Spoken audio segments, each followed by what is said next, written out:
Amen.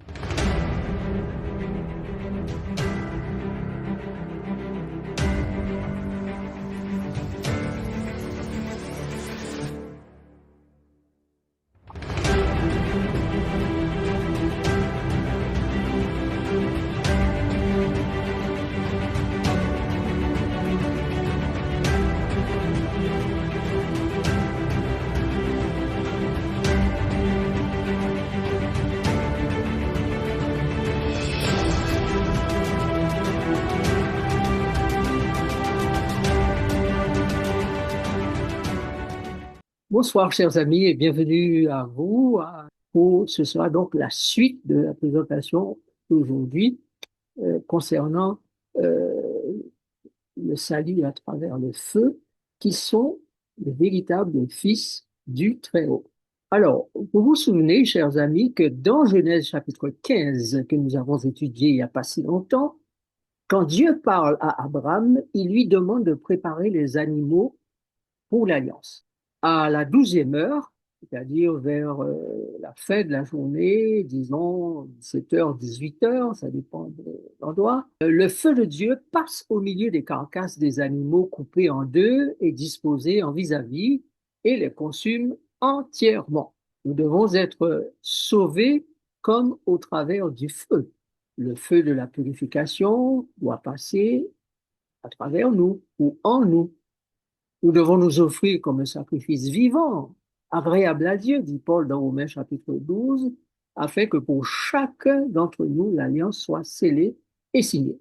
Je voudrais vous rappeler, frères et sœurs, chers amis, qu'en 2025 a sonné le compte à rebours pour le feu de l'alliance de la miséricorde. Ne prenez pas à la légère ce que je suis en train de vous dire maintenant. 2025 est l'une des toutes dernières années avant le retour de Jésus. Le compte à rebours a commencé pour le feu de l'alliance, de la miséricorde, de l'amour divin, du choix final, du tri, de la sélection, de la purification, de l'accomplissement de la promesse, de l'entrée dans le pays promis. 2025 est une année clé. Il est déjà arrivé pas mal d'événements qui nous ont lancé des alertes et il n'y a pas longtemps, l'un des signes que Jésus a donné pour la venue du feu de l'Esprit, c'est bien la lune en sang. Elle a eu lieu le 7 septembre dernier.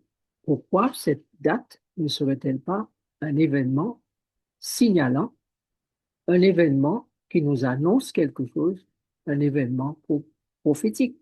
En tout cas, depuis que le grand cri a été lancé depuis 1844, il n'a jamais cessé de retentir et il est en train de monter en puissance. La question est, seras-tu trouvé parmi les vierges sages ou les vierges folles, parmi les fils de la semence du royaume ou les fils de la semence du malin? Qui a prêté attention aux événements derniers? Qui se prépare vraiment pour l'arrivée du soleil noir et de la chute des étoiles qui aura lieu dans pas longtemps?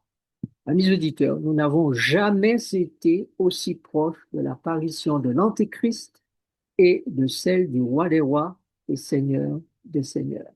Que quelques instants encore, et notre Seigneur paraîtra. Le dernier appel a commencé, a retenti. L'heure du choix final est en train de sonner. Même si vous voyez que vous paraît normal autour de vous, les choses se déroulent loin, loin, loin, dans des pays lointains. Ne vous laissez pas endormir et ne vous laissez pas piéger. Bitin là, qui est vite et qui est de plus en plus vite, on le monde qui est surpris, qui est pris en piège là. Alors, restons vigilants, veillez et priez, dit le Seigneur. L'heure du réveil entame ses dernières minutes prophétiques. Sommes-nous prêts? Es-tu prêt? Dit, nous allons voir comment la parole de Dieu nous a révélé les moyens de ne pas rater le compte à rebours final qui commence Ce qui est annoncé au chapitre 15, 16 et 17 de la Genèse prophétise des événements pour l'Israël littéral d'abord, puis pour l'Israël spirituel en des temps éloignés par rapport au temps d'Abraham. Sachez qu'une même prophétie peut avoir une, deux, voire trois accomplissements dans le temps. Donc, l'étude du thème aujourd'hui sera faite, comme je l'ai dit, en deux temps, aujourd'hui et mardi prochain. Donc, si vous avez l'impression que tout ce qui a été mis en question n'a pas trouvé de réponse, c'est parce que tout simplement, ce sera vu la semaine prochaine. Il faut qu'à la fin de ces deux études, les choses soient suffisamment claires à votre esprit. Maintenant, commençons par regarder ce que dit Moïse et Ésaïe. Nous lirons Genèse chapitre 17, verset 8 et Ésaïe chapitre 24, verset 21 et 22. Genèse 17, verset 8. Je te donnerai, et à tes descendants après toi, le pays que tu habites comme étranger, tout le pays de Canaan, en possession perpétuelle, et je serai leur Dieu. Soulignez la phrase ou le mot, l'expression possession perpétuelle. Genèse 24, versets 21 et 22. En ce temps-là, l'Éternel châtiera dans le ciel l'armée d'en haut, et sur la terre les rois de la terre. Ils seront assemblés captifs dans une prison, ils seront enfermés dans des cachots, et après un grand nombre de jours, ils seront châtiés. Alors, nous sommes donc à l'époque du jugement qui a commencé pour l'humanité depuis le calvaire, puisque Jésus a bien parlé de sa crucifixion comme étant un jugement pour l'humanité.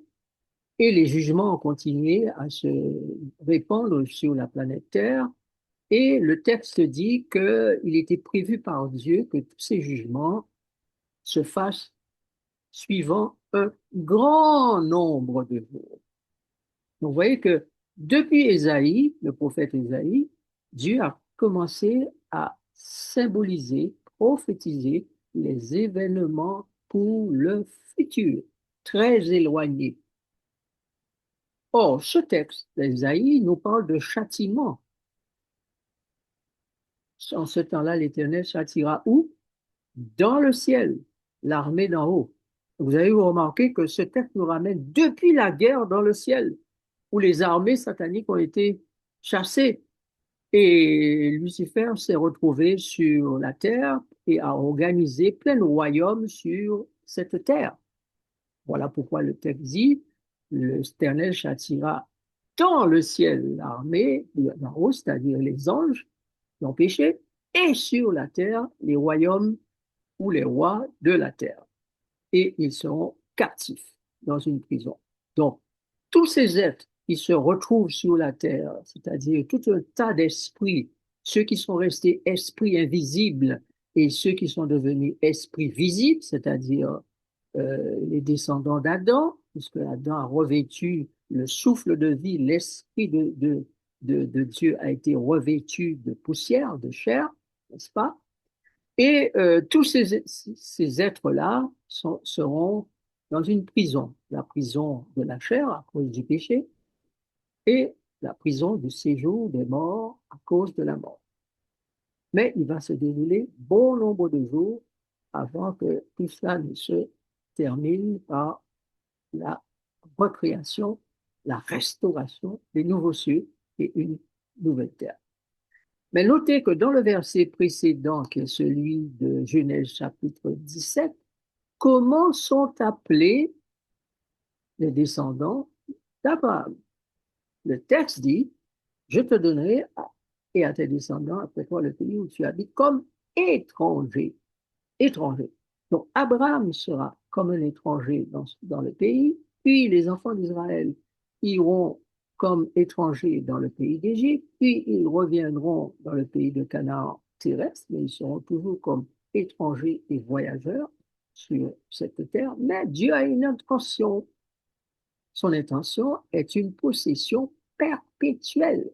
Donc ça veut dire que la prophétisation de l'entrée en Canaan pour Abraham comme pour sa descendance Israël, eh bien, cela va annoncer déjà ce que Dieu a définitivement et véritablement à l'esprit, celui de nous faire entrer dans une possession perpétuelle, c'est-à-dire qui ne s'arrête jamais.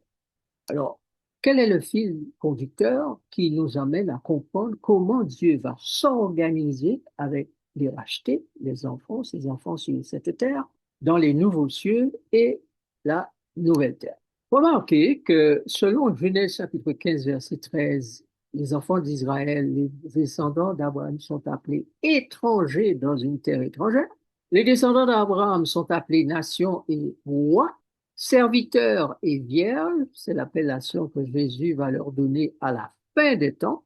Et Ésaïe les appelle les fils selon la promesse, d'après Ésaïe chapitre 43, versets 6, 7, 11, 61, 1 à 6. Vous pouvez noter ces textes pour les lire par la suite, puisque nous n'aurons pas le temps de lire tous ces textes dans l'heure qui nous est impartie.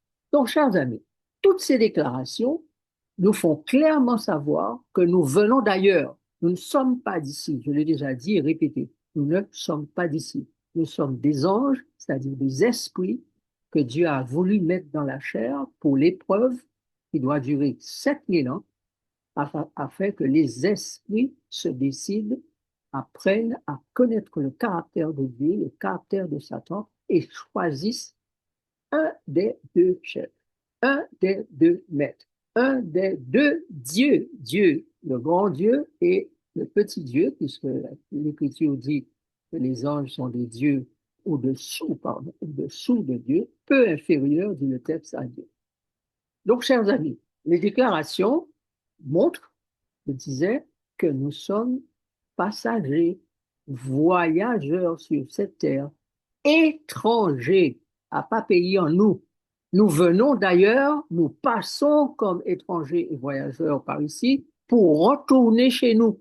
Donc Dieu lui-même donnera existence à ses enfants, ses fils, ses filles qui doivent hériter du royaume des cieux. Et Jésus nous fait savoir que cet héritage-là ne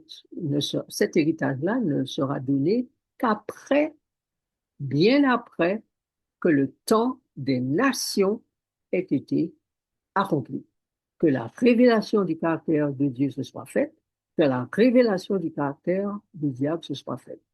Donc, c'est aujourd'hui, depuis la fin des 2300 soirs et matins, le temps de la révélation du caractère de Dieu et de l'agneau à travers ses saints, c'est donc aujourd'hui que perdure le temps appelé le temps des vierges ou encore le temps du mariage de l'agneau.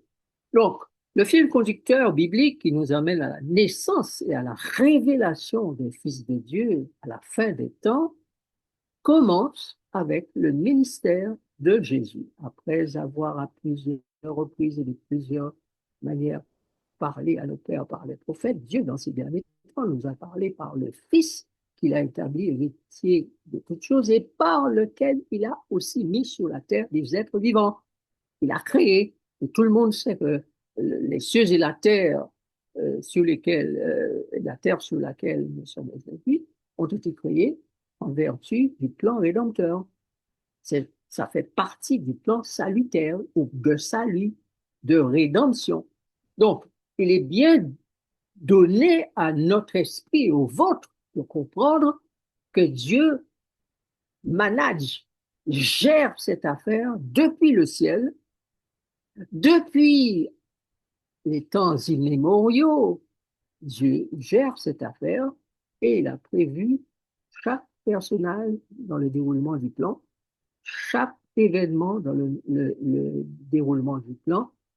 Tout a été inspecté, calculé, rien n'est au hasard. Rien. Donc, dès le départ, Dieu va nous indiquer comment il fait les choses et avec qui. Et je vous demande de souligner le avec qui. Nous ne sommes pas trop au comment il fait les choses, mais beaucoup plus au avec qui. Et l'une des expressions bibliques de ceux qui avec qui Dieu travaille, c'est l'expression les fils de Dieu. Fils de Dieu, ou encore Jésus les appelle les fils du royaume. Regardons ce que nous dit Genèse chapitre 5, versets 1 à 3, pour comprendre comment Dieu a un fil. Il a, comment dire, il a de la suite dans les idées. Genèse 5, 1 à 3. Voici le livre de la postérité d'Adam. Lorsque Dieu créa l'homme, il le fit à la ressemblance de Dieu. Il créa l'homme et la femme, il les bénit, et il les appela du nom d'homme lorsqu'il fut créé. Adam, âgé de 130 ans, engendra un fils à sa ressemblance, selon son image, et lui donna le nom de Seth. Quel est le mot dans le texte qui est répété 2 fois? Quel est le mot qui est répété 2 fois? Ressemblance. Voilà, ressemblance. Ce mot-là, il est capital. Donc, vous avez noté, alors pour comprendre bien cela, il faut saisir que vous avez 2 récits de la Genèse. Un récit où Adam et Ève sont créés, ils pêchent contre Dieu, et ensuite, Ève dit, j'ai mis au monde un fils avec l'aide de Dieu, mais j'ai mis. Ce fils, c'est Caïn, qui va devenir un meurtrier. Elle a mis au monde un deuxième fils qui s'appelle Abel, qui va devenir un martyr. Donc, l'histoire de Caïn disparaît pratiquement dès le début du livre de la Genèse. Abel aussi disparaît puisqu'il est mort. L'écriture, selon Dieu et l'inspiration divine, Moïse fait un deuxième récit de la création. Et c'est là que nous avons ce deuxième récit de la postérité d'Adam, lorsque Dieu créa l'homme et le fit à sa ressemblance. Dans le premier récit, on a Dieu fit. Dieu créa l'homme et la femme, il le fit à sa ressemblance. Mais là, on a un deuxième récit, qui nous redit la même chose. Quand Dieu a créé l'homme et la femme, il les a créés à sa ressemblance. Il les a bénis, et ça se retrouve aussi dans le premier récit. Il les a appelés du nom d'homme, et ça se retrouve dans le premier récit, lorsqu'ils furent créés. D'accord? Et le texte, comme pour bien nous faire entrer ça dans la tête, nous dit Adam engendra un fils à sa ressemblance, selon l'image, selon son image, et lui donna le nom de Seth. Alors, vous vous souvenez bien que plus tard, le texte va nous dire que c'est à partir de la descendance de Seth que l'on va recommencer à invoquer le nom de l'Éternel. Ainsi, les amis, quand la ressemblance avec Dieu perd sa place, le mal s'installe, le meurtre s'installe, le mensonge s'installe, la duplicité s'installe, la corruption s'installe, et tout ce que vous avez dans ce monde comme, résultat de la non-ressemblance avec Dieu. Donc, vous avez noté comment le féminisme et la beauté sont attachés à des alliances contre nature et à la perdition de l'humanité. Le féminisme et la beauté attirent les regards et peuvent devenir facilement un instrument de perdition s'ils prennent la place de Dieu dans le cœur. Maintenant, est-ce que vous vous souvenez quelle personne, quel personnage, quel être dans l'histoire de l'univers incarne cette vérité-là? Je parle du féminisme, de la beauté qui peuvent conduire à la perdition. Regardons ce que dit Ézéchiel. Alors, juste avant Ézéchiel, nous allons lire Genèse 6, versets 1 et 2. 1 à 2, ou 1 et 2, voilà, tout simplement. Lorsque les hommes eurent commencé à se multiplier sur la face de la terre, et que des filles leur furent nées, les fils de Dieu virent que les filles des hommes étaient belles, et ils en prirent pour femmes parmi toutes celles qu'ils choisirent. Vous avez noté que le texte insiste sur le fait que les filles des hommes étaient comment? Belles. Ce n'est pas anodin, ce n'est pas pour rien. Et ils en prirent pour femmes. De plus, par choix, encore plus, ce texte nous donne des révélations importantes. C'est Dieu qui a donné à l'homme l'ordre de se multiplier sur la surface de la terre. Mais quand les filles belles sont regardées par les fils de Dieu, elles deviennent des pièges pour eux. Et si vous lisez le verset 3 et la suite du texte, Dieu dit que son esprit ne restera pas toujours dans l'homme, n'est-ce pas? Il est poussière, il retournera à la poussière. Donc, le terme que nous avons utilisé au départ, je vous ai dit de souligner perpétuité ou perpétuel, un grand nombre de jours, révèle l'aspect de quelque chose qui a des répercussions éternelles, l'aspect de contexte qui dépasse largement l'histoire de l'Israël littéral. Nous savons, chers amis, donc que nous sommes particulièrement concernés par ces paroles. Et Paul nous le rappelle à plusieurs reprises. Ces choses ont été écrites pour nous servir à la fois d'exemple et d'instruction à nous qui sommes parvenus à la fin des temps, à la fin des siècles. Le Corinthiens 10, verset 11. Donc, dans le discours divin, un certain nombre de termes sont employés pour identifier les humains à travers leur histoire sur cette terre, mais particulièrement identifier le peuple de Dieu. Regardez ces termes. Sarah était belle et sa beauté posa problème à Abraham. Rebecca était belle et sa beauté posa problème à Isaac. Rachel était belle et sa beauté posa problème à Jacob qui ne s'intéresse pas à Léa. Pourtant, c'est Léa qu'il va avoir dans son lit après son mariage avec Rachel. La femme de Potiphar, roi d'Égypte, crut que Joseph, beau de figure, allait succomber à ses charmes sexuels et coucher avec elle. Vous avez encore tous les textes, vous pouvez les noter pour les relire tranquillement. Revenir au texte de Genèse que nous venons de lire nous fait comprendre que la beauté va affecter les fils de Dieu. Donc, vous avez souligné, si vous ne l'aviez pas fait, je vous ai aidé à le souligner, que la relation établie entre les fils de Dieu et les filles des hommes est associée à la beauté. Dans la Bible, la beauté est aussi associée à l'homme masculin, pas seulement la femme. Absalom est noté comme étant le plus bel homme qui existait de tous les temps. Joseph était aussi très beau. Mais connaissez-vous quelqu'un dans la Bible dont la beauté est légendaire et qui a causé sa perte? Regardons ce que nous dit Ézéchiel 28 pour bien comprendre. Fils de l'homme. Non, pas de souci. Fils de l'homme, prononce une complainte sur le roi de Tyr. Tu lui diras, ainsi parle le Seigneur l'Éternel. Tu mettais le sceau à la perfection, tu étais plein de sagesse, parfait en beauté.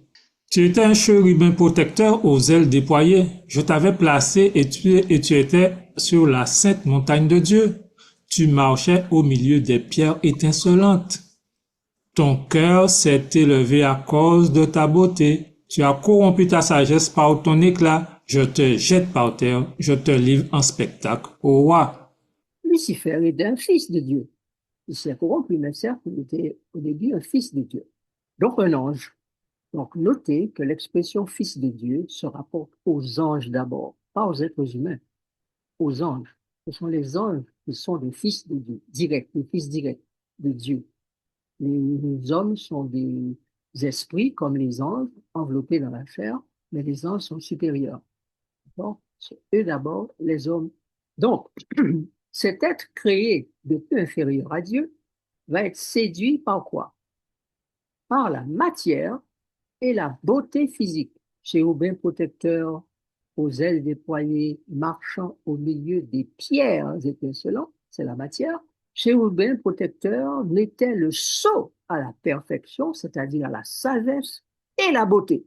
Tu as donc été corrompu, dit Dieu, par deux choses. Ton éclat a corrompu ta sagesse. Ta beauté a corrompu ta sagesse. Je te jette par terre. Donc, chers amis, vous comprenez que Dieu a besoin de groupes de personnes pour que cet être qui a été corrompu par sa beauté, qui a corrompu sa sagesse par son éclat et qui a accusé Dieu de toutes sortes de noms de personnes incapables de gérer l'univers, qui a voulu monter au-dessus du trône de Dieu, Dieu a besoin aujourd'hui de personnes qui prennent position pour lui et qui défendent son honneur dans le jugement. L'actualité aujourd'hui, c'est comment, en tant que croyants chrétiens, et particulièrement adventistes du septième jour, nous allons nous positionner avec tout ce que ça demande comme sacrifice pour défendre l'honneur de Dieu. Vous comprenez, chers amis, qu'il y a un challenge, comme on dit, un défi. Quel est ce défi? Est-ce que vous le savez? Quel est le défi divin aujourd'hui? Eh bien, le défi divin sera d'obtenir que des êtres de chair dans la nature charnelle remportent la victoire pour que ni la beauté, ni la matière, ni les mauvais esprits, ni le péché, ni la mort ne ravissent plus jamais à Dieu ses fils et ses filles bien-aimés. Mais pour qu'il n'en soit plus ainsi, il a fallu deux témoins qui meurent. Jésus, premier grand témoin, qui meurt à la croix du Calvaire, et sa mort est incomparable. Personne d'autre ne fera l'expérience de cette mort, à part lui. Mais il faut un deuxième témoin, car dans tout affaire, il faut au moins deux témoins. Un deuxième témoin qui se place dans le jugement pour défendre l'honneur de Dieu et faire en sorte que tout l'univers puisse voir qu'il est possible pour des êtres humains dans la nature de péché de remporter la victoire pour que la beauté, la matière, les mauvais esprits, le péché, la mort ne soient plus des éléments séducteurs et ravisseurs. Dieu a remporté ce défi, j'ai dit, je redis, avec Jésus. Mais il a besoin de toi et de moi pour fournir un deuxième témoignage concernant les esprits enveloppés de chair ou de matière et qui font aussi partie de ceux qui sont beaux et belles, n'est-ce pas, et qui se laissent prendre au piège de la beauté physique. Il a besoin de vos témoins pour dire, même dans toute votre beauté, même avec votre chair de péché, vous avez, au nom de Jésus, remporté la victoire sur la chair, sur le péché, sur le diable et sur la mort. Toi et moi, vous et moi, nous sommes appelés à cela. Et le conseil d'Amos est capital, capital. Voici ce qu'Amos dit. C'est pourquoi, Je te vas-y, traiterai, c'est pourquoi je te traiterai de la même manière, Israël. Et puisque je te traiterai de la même manière, prépare-toi à la rencontre de ton Dieu, ô Israël. Dieu a traité Israël à une certaine époque pour nous montrer comment nous risquons d'être traités si nous faisons comme Israël.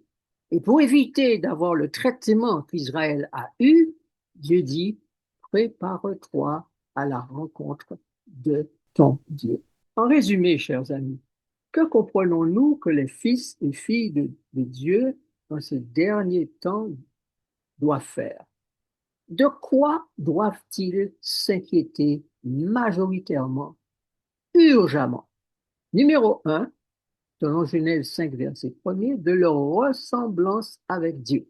Numéro 2, selon Genèse 5, verset 14, de leur marche avec Dieu comme Enoch. Enoch marcha avec Dieu et il ne fut plus parce que Dieu le prit. Dieu l'a enlevé. Nous attendons l'enlèvement. Nous attendons que Dieu vienne nous prendre. Mais il nous faut marcher avec lui comme Enoch. Troisièmement, ils doivent savoir qu'il est urgent de porter haut et fort le nom et le caractère de Dieu et de l'agneau, selon Apocalypse 14, verset 1er. Quatrièmement, urgent d'être né de l'Esprit et donc appelé vierge sage, en particulier, selon Matthieu 25, verset 1 et Apocalypse 14, verset 4 et 5. Cinquièmement, ils doivent s'inquiéter de savoir que ne ressusciteront que ceux que la parole appelle fils de Dieu et fils de la résurrection. Vous voulez trouver cela? Ça se trouve dans Luc, chapitre 20, versets 34 à 38. C'est le verset 36 que je cite simplement. Mais ceux qui seront trouvés dignes d'avoir part au siècle à venir et à la résurrection des morts ne prendront ni femme ni mari. Ça, c'est le verset 35. Verset 36, car ils ne pourront plus mourir parce qu'ils seront semblables aux anges et ils seront fils de Dieu, étant fils de la résurrection. Et nous allons détailler tout ça mardi qui vient là pour que vous puissiez avoir une idée plus précise de cette filiation ou encore identité. Sixièmement, ils doivent être le deuxième témoin de Dieu dans le jugement, comme je vous l'ai dit tout à l'heure. Septièmement, ils doivent savoir que Dieu les appelle à être les prémices, les premiers fruits de la moisson finale, selon Apocalypse 14, versets 4 et 5, et 1 Corinthiens, chapitre 15, versets 23 et 24. Huitièmement, ils seront des observateurs de la loi et porteurs du témoignage de Jésus, selon Apocalypse chapitre 14, verset 12. C'est ici la persévérance de ceux qui gardent les commandements de Dieu, possèdent le témoignage de Jésus. Neuvièmement, ils doivent vaincre la chair et, dans la chair, marcher pleinement avec l'Esprit, selon l'Esprit, pour ne pas accomplir les désirs de la chair. Dixième, ils sont trouvés et doivent être trouvés saints et irréprochables, ce que sont les fils de Dieu avant même la création du monde. Si vous lisez Galates chapitre 1, versets 3 et 4, vous allez voir que depuis les temps éternels, immémoriaux, avant la fondation du monde, Dieu avait déjà choisi d'avoir dans ce monde des saints et des irréprochables. Avec toutes les bénédictions que Dieu souhaite donner à ces personnes, il n'y a aucun problème pour qu'ils atteignent ce niveau de sainteté et, entre guillemets, d'irréprochabilité. Onzièmement, les fils de Dieu, aujourd'hui, doivent être les récipiendaires de l'héritage du royaume des cieux. Vous avez entendu dire par Jésus, heureux les pauvres en esprit, car le royaume des cieux est à eux. Heureux les débonnaires, car ils hériteront la terre. Aujourd'hui, nous ne parlons pas des héritiers de la terre. D'ailleurs, la Bible dit pratiquement rien concernant ces héritiers de la terre. Mais elle parle surtout des héritiers du royaume des cieux. Et la prochaine fois, mardi soir, nous allons voir qu'il y a deux types d'héritiers. Et enfin, ce qu'il faut comprendre, chers amis, c'est que entrer dans ce combat, dans cette relation avec Dieu, faire de tout cela une réalité dans nos vies pour arriver au triomphe final est une gageure. Cependant, une priorité, une urgence des urgences dans le domaine prophétique et spirituel. Et Dieu nous promet de nous accompagner personnellement et particulièrement pour que nous puissions réussir cet examen final et que nous puissions participer au mariage, pas seulement au repas des noces, mais nous puissions participer au mariage de l'année. Je souhaite que ce qui a été dit dans cette étude a éveillé, j'espère que cela a éveillé votre esprit pour aller chercher, pour aller fouiller, pour aller connaître, pour aller découvrir. Et je vous propose de ne pas rater mardi soir, 18h30, pour la suite de cette étude ô combien intéressante. Nous allons prier alors. Dieu du ciel, de la terre, maître créateur, nous te remercions pour ta parole que tu nous donnes en ces derniers temps pour nous éclairer, nous donner d'autres bases solides à ajouter à celles que nous avons déjà, afin de mieux nous affermir et mieux nous préparer pour le temps, la mission et le rôle auquel tu nous destines pour l'éternité. Ouvre notre intelligence, donne-nous de comprendre, afin que dans le combat, nous soyons de bons soldats. Dans le service, nous soyons trouvés de bons serviteurs. Et qu'ainsi, tu aies à nous récompenser de ta joie, mais aussi de la participation à ton gouvernement, des nouveaux cieux et de la nouvelle terre. Seigneur, c'est un immense privilège, c'est une grâce merveilleuse que tu nous fais. Nous ne serons pas à la hauteur de tant de responsabilités si tu ne nous qualifies toi-même. Aussi, nous acceptons pleinement ta promesse faite dans Hébreux chapitre 10. Tu as dit que tu nous donnes la perfection à travers Jésus, tu nous donnes la sanctification à travers lui. Tu écris la loi dans nos cœurs par le don de ton esprit que tu nous as fait, pardon, et que tu nous pardonnes. Tout est oublié. Péché d'avant, péché de maintenant, péché futur, tu oublies tout. Il n'y a plus de sacrifice, dis-tu, parce que nous avons été déclarés saints, purs, vierges, parfaits, sanctifiés, justifiés, pardonnés. Merci de nous donner la foi et la réjouissance de ce que tu as fait pour nous. Aide-nous à le comprendre, car pour l'instant, ça ne pénètre pas encore nos cerveaux, notre esprit, pour que ça nous fasse éclater de voix, de rire, de musique, de chants, de louanges, parce que vraiment, c'est extraordinaire. Donc, impressionne-nous encore davantage par tout cela, afin que nous soyons le peuple de la joie, de l'amour et de la paix. Au nom de Jésus. Amen.